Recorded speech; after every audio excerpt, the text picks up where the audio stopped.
Salut tout le monde, c'est Linko, j'espère que vous allez bien. Moi en tout cas ça va super. Alors aujourd'hui on se retrouve pour un nouveau concept sur la chaîne. Je vais vous lire des threads. Alors oui, c'est un peu un plagiat Squeezie ou Noah, mais bon, c'est pas eux qui ont inventé le fait de lire des histoires et les illustrer sur une vidéo YouTube. Si ça vous plaît, n'hésitez pas à me le dire en commentaire. Alors on perd pas de temps, c'est parti.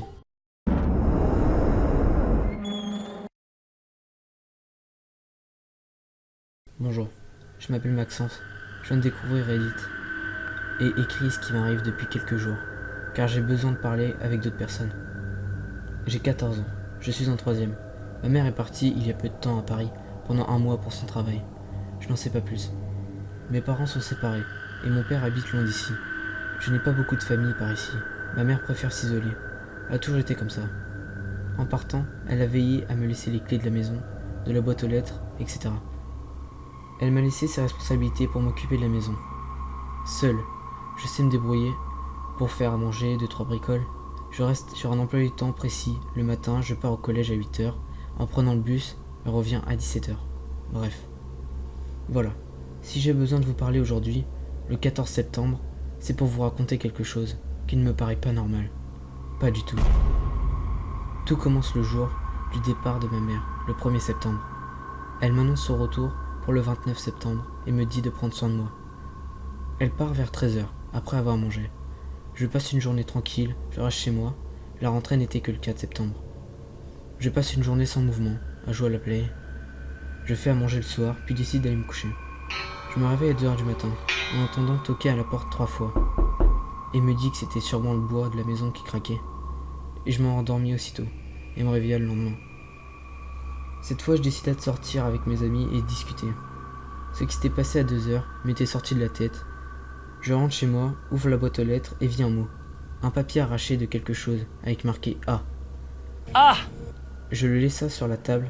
Ça m'intriguait un peu, mais pas tellement. Ça ne voulait rien dire de concret. Je retourne me coucher, et à 2h du matin, j'entends toquer 3 fois. Cette fois-ci, je décida de descendre et d'aller voir. Je pris une lampe torche, éclaira la porte d'entrée. Il n'y avait personne. Je me rendormis 30 minutes après, car je ne cessais de me demander qui a bien pu toquer à ma porte. On était le 3. Je décide de préparer mes affaires pour la rentrée. J'hésitais à appeler ma mère pour lui parler de ce qui se passe la nuit à 2h. Ce n'était peut-être pas si grave. Alors je partis voir ma boîte aux lettres, et cette fois-ci, j'avais un B. Je compris vite que la personne derrière s'amusait juste à me faire peur, en sachant que j'étais seul. Alors je préféra ignorer son jeu et me concentrer sur ce que je devais faire. Encore une fois, à 2h, on toqua 3 fois. Je ne descendis pas et resta dans ma chambre. En l'ignorant, je pensais qu'il arrêterait au bout d'un moment. Alors jusqu'à aujourd'hui, je l'ignora chaque soir. Il toquait chaque jour. Je recevais une lettre, j'en suis au L. Je prétends avoir le M ce soir. De toute façon, je vais prendre le bus dans quelques minutes et laisser la maison fermée. C'est bizarre venant de ma part, mais cet homme ne me fait pas peur. Enfin, si, depuis hier. La nuit du 13, hier. À 2h, j'étais descendu pour l'arrêter, car je dormais mal et ne pouvais plus me concentrer sur mes cours.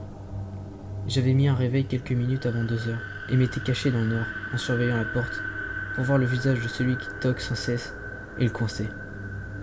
Mon plan a marché, mais je crois que je ne voulais pas savoir. Quand il venu, je le vis avec un masque de loup horrible et terrifiant. Il portait une capuche et il était armé d'un couteau. Il toqua, mais ne partit pas tout de suite.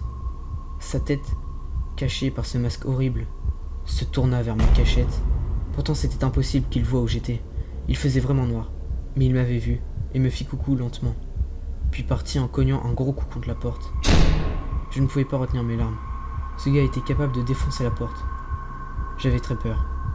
Sans hésiter, j'essaya d'appeler la police, sans réponse. J'essaya d'appeler ma mère, sans réponse. Ce n'est pas possible, c'était une terreur pour moi. J'avais besoin d'aide, j'ai besoin de vous parler, car j'ai besoin d'aide. Rien ne l'empêcherait que pendant que j'écris, là, avant de prendre le bus, ils viennent et me tuent.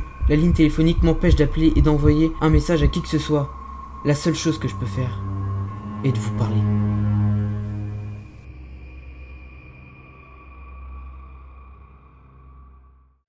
Il y a un mec qui s'appelle Coca du 01800 et qui lui dit: mec, allume toutes tes lumières de ta maison, demande à tes voisins de venir chez toi, comme ça tu seras en sécurité et peut-être qu'il osera plus venir car tu seras plus tout seul.